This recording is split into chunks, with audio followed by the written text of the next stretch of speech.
Hey,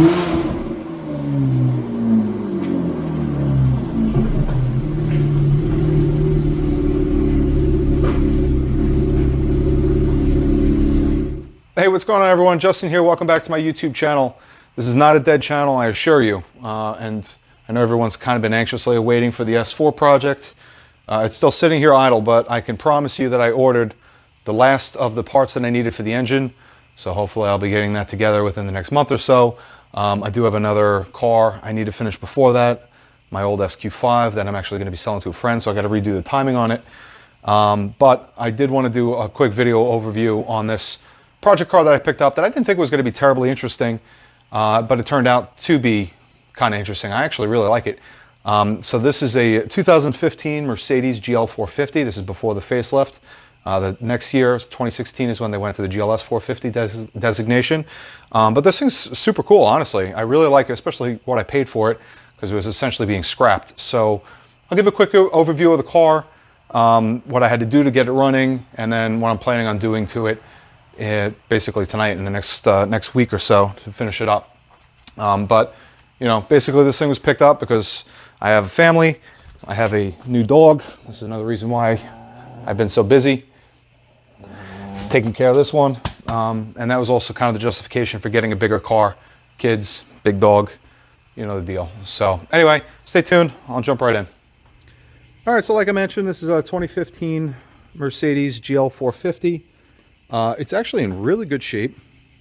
I picked it up off of a millionaire that lives kind of close to me, and the story is that he bought it, drove it for a few years, and it started running into some drivability issues.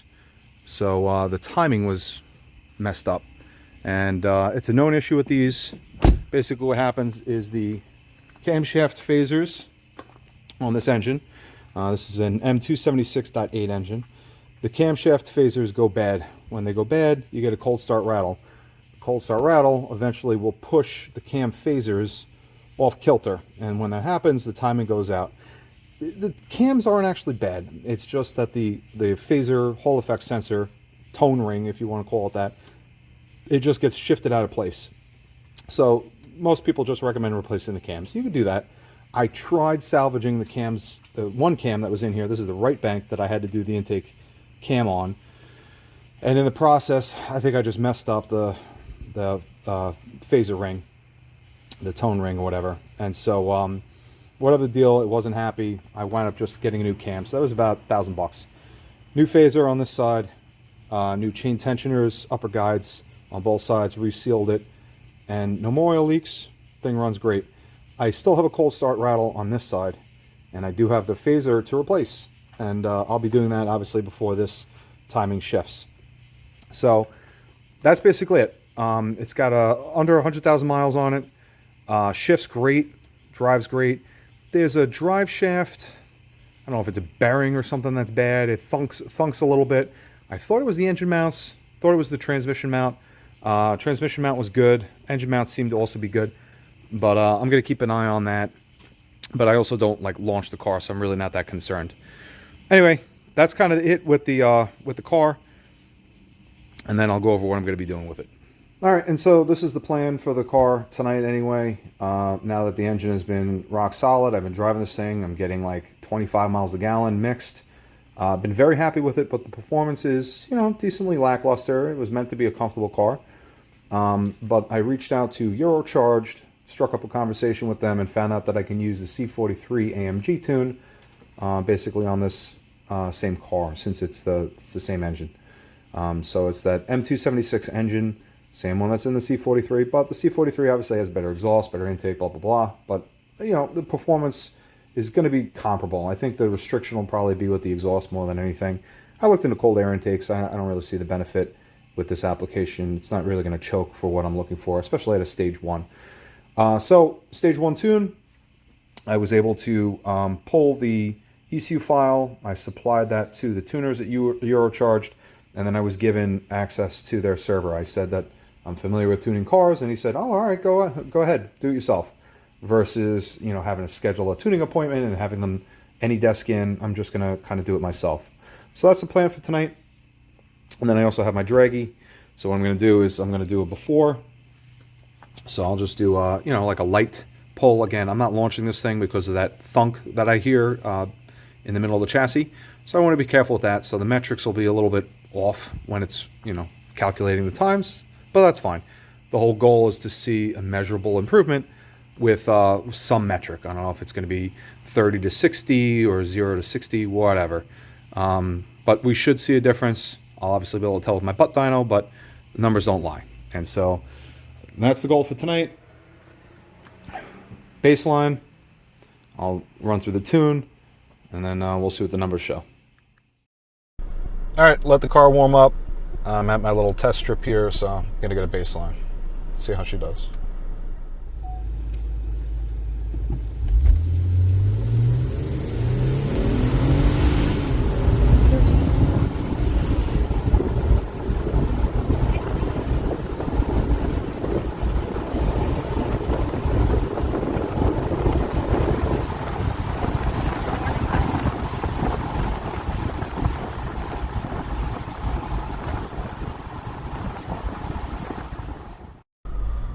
Alrighty, not gonna lie, that was actually pretty terrifying. This is a large SUV, and that's definitely the fastest I've ever gone this thing. So that was 1503 at just under 95 miles an hour.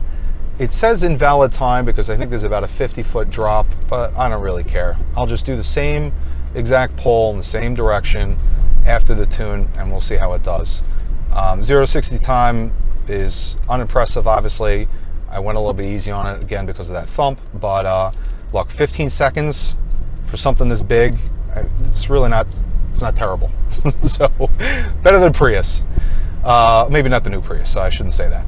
Anyway, I'm gonna go back, let's get the tune on here, and then rinse and repeat. All right, so first thing, I have this Pad V. This is a launch product, X431 Pad V. It was worth every penny, and the beautiful thing about it is it does have the diagnostic history I'm going to go into. It'll pull up all the Mercedes modules, so I don't have to rescan everything. And I'm just going to go through there and do something called a health report. So it'll check all those modules that it already knows exists in the car. And then after I'm done with the flashing, it'll go ahead and it'll be able to clear them.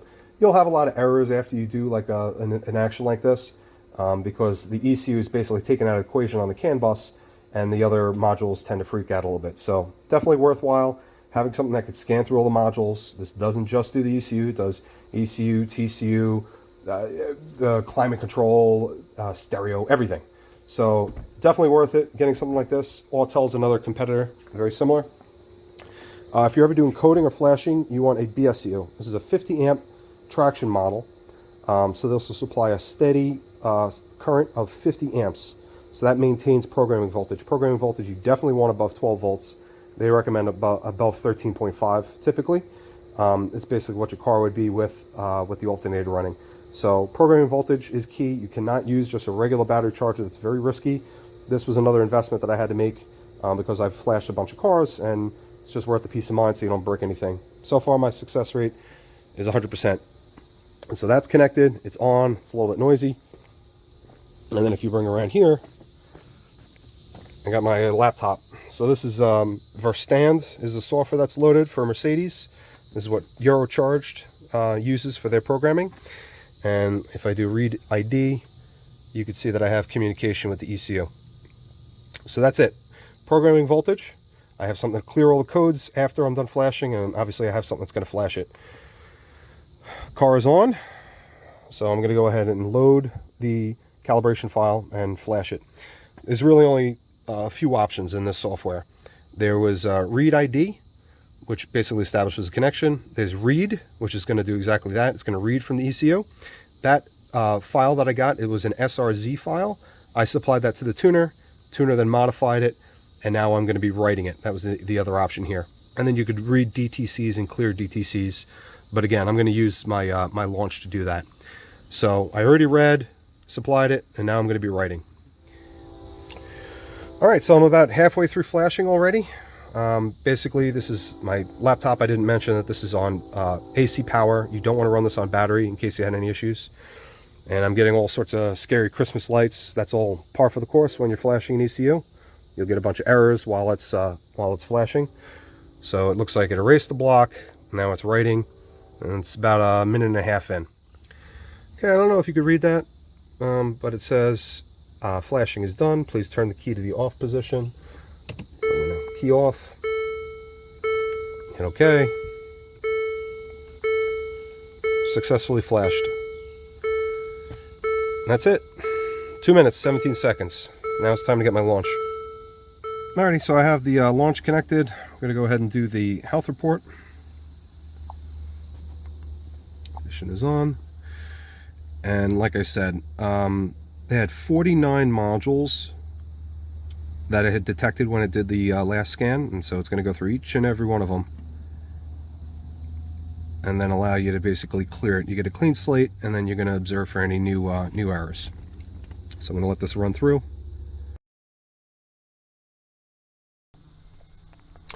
All right, that took a while, but you could see malfunctions, canned messages, so this is all expected. And it basically just alludes to the fact that it wasn't able to communicate with the ECU because it was in the middle of being flashed. So I'm just going to go ahead and clear all of these.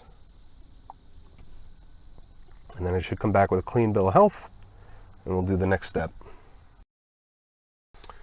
Okay, everything's cleared.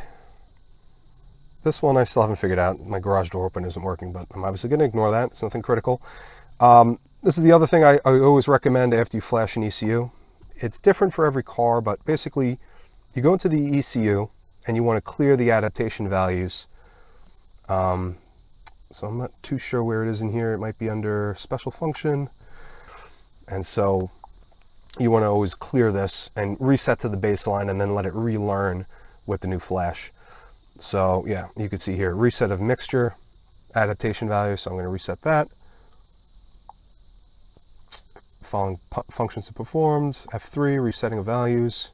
And that should say, yes, adaptation values have been reset. Turn off ignition. Okay, wait 10 seconds. Okay, turn on the ignition. There we go.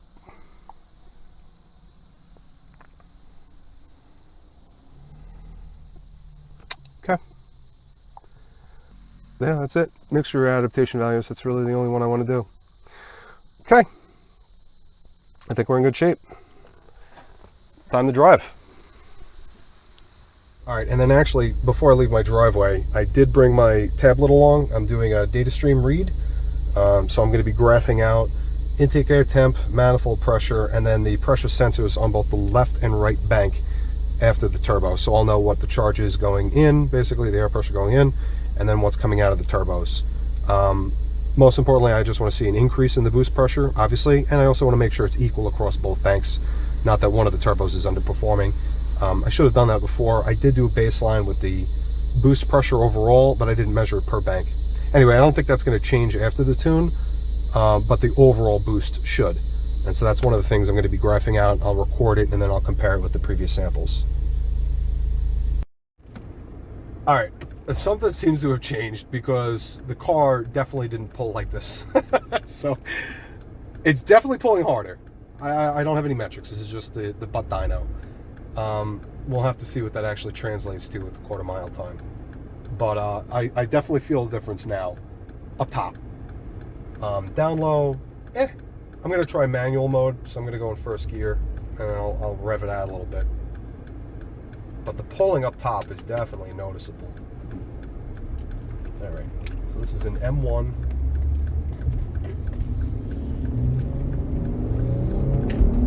Whoa!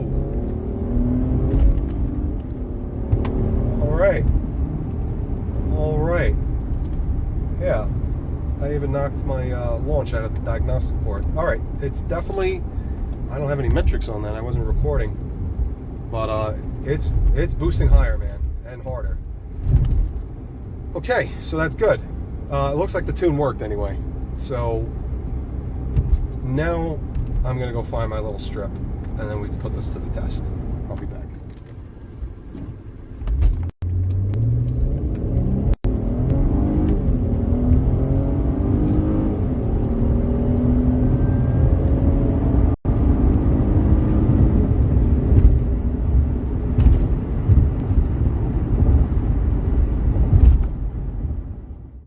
just pulled over. I did see the quarter mile time. It was 14.63. All right, so that's roughly 0.4 off the previous time.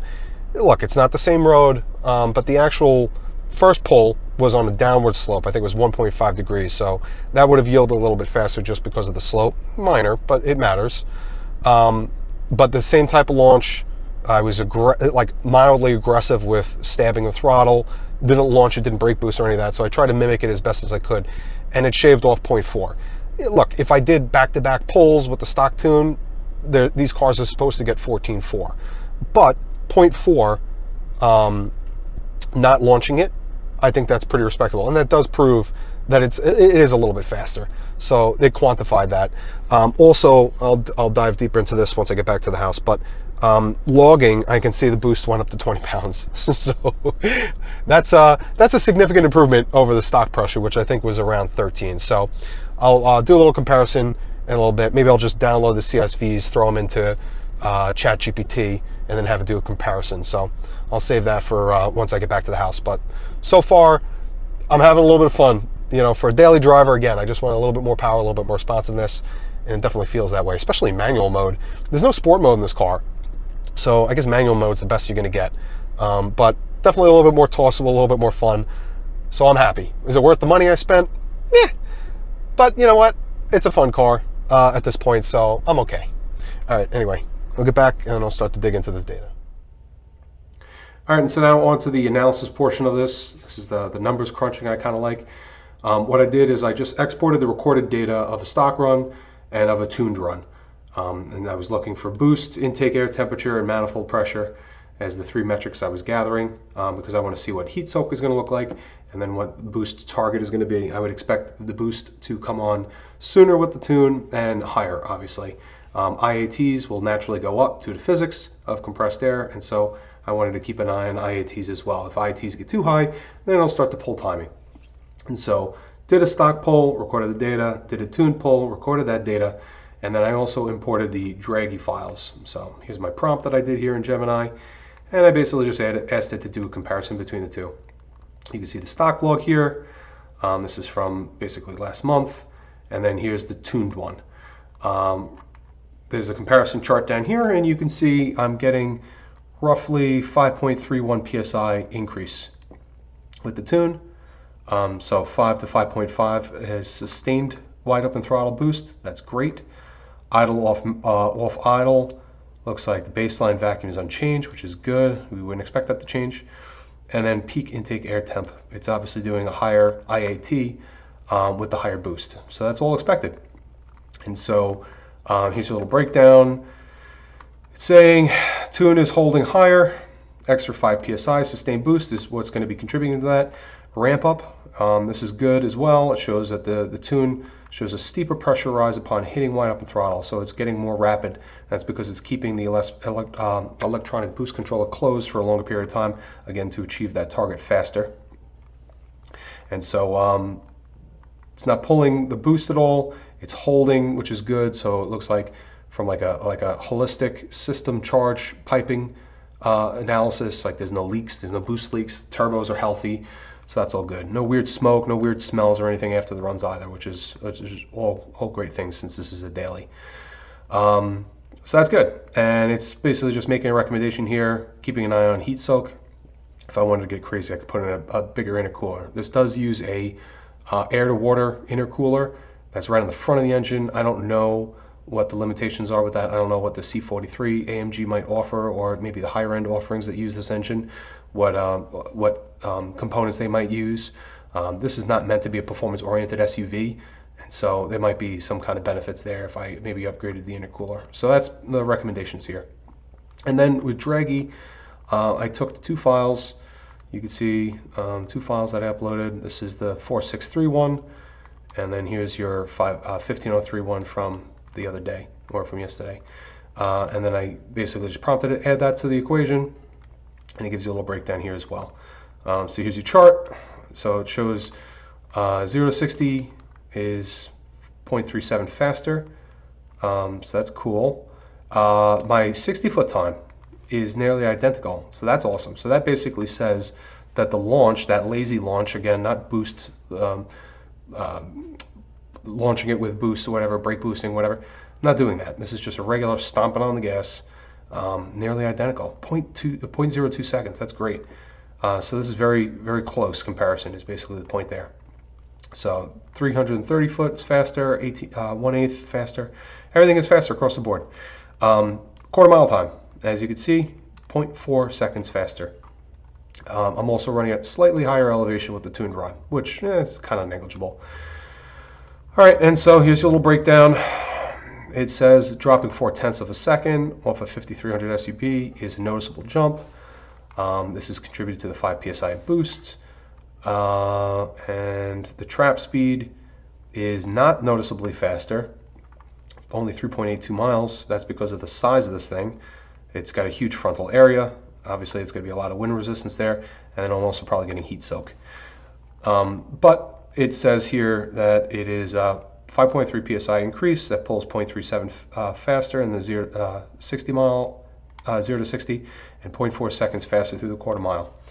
So that's good. This is quantified evidence. Again, this is just like one run, just to quickly get some metrics, improve this out, and to make sure that everything was healthy, which it was. And I'm happy with it. If I did more runs, if I shut off traction control, if I did launching, I could definitely get these times down. But again, my whole goal of this is just, hey, look, it's a daily. I'm not going to be, carving corners with this thing. I'm merely just going to be getting to and from work, and I wanted to have a little bit more fun, and I think that this is going to achieve that. So I'm happy with this. I could probably try to squeeze out a little bit more performance. I will get back to the tuner with this breakdown and see what he thinks about it. If there's anything else I can improve on here, great. I would have liked to have gotten a little bit more performance out of the TCU. Obviously, they're going to try to pitch me towards the TCU Tune, which they do offer for this model. I think this is the 7-speed transmission, and so that would definitely coincide with the ECU and probably yield better shifting, better results. But I don't know if it's worth the money. I don't know if I really want to get that carried away, although it's something I will consider if I get bored and if I decide to keep the car a lot longer. So anyway, I'll keep that in the back pocket, but this is the breakdown, and I'll just do a little exit here. All right, so just want to close out this video with saying that I drove the car to and from work today. A lot of fun, honestly. The thing pulls like a freight train. So definitely noticed the increase in boost. I did hear back from the tuner as well, stated that I'm at the high end of what he would recommend for boost. So it's targeting around 22 psi. So he said that's peak. Obviously, you don't want to go higher than that. You risk blowing something up. The recommendations are to either go to alternate fuel by mixing in ethanol, doing E85, E20, whatever, which I'm not going to do because I can get it around here, but it's just not practical for me. I only ever run 93 in my cars. I could also upgrade the intercooler, which is something I'll consider. I know CTS Turbo and Wagner. There's a few options out there. Anything from a C43 AMG or the GLEs using the same engine, the M276, they'll work for this application as well. So upgraded intercooler is definitely something I'll consider. But one of the more interesting things is the TCU is definitely the next limiting factor. So the TCU Tune would be in order. Really don't feel like dropping another $1,400 on this car right now. But the TCU Tune would basically open up the torque limiting in gears 1 through 3. So this is the 7-speed G7 or 7G, whatever they call it. But that 7-speed, the first 3 gears, he basically said you're going to be throttled back pretty significantly. So with the torque limiting out of the way, I think I'll get full use of the engine, the horsepower configuration that it has now, and then I'll really start to get better trap times. Not critical for me. I mean, it's fun enough as it is. Again, the whole point of this was to be a daily. I'm not racing it, but I'm looking into the options. TCU, if I do wind up going that route, I'll probably upload another video for that one. So anyway, stay tuned. I got the S4 coming up after this. So you'll see more on that definitely this year, I promise. All right, guys. See you later. Bye.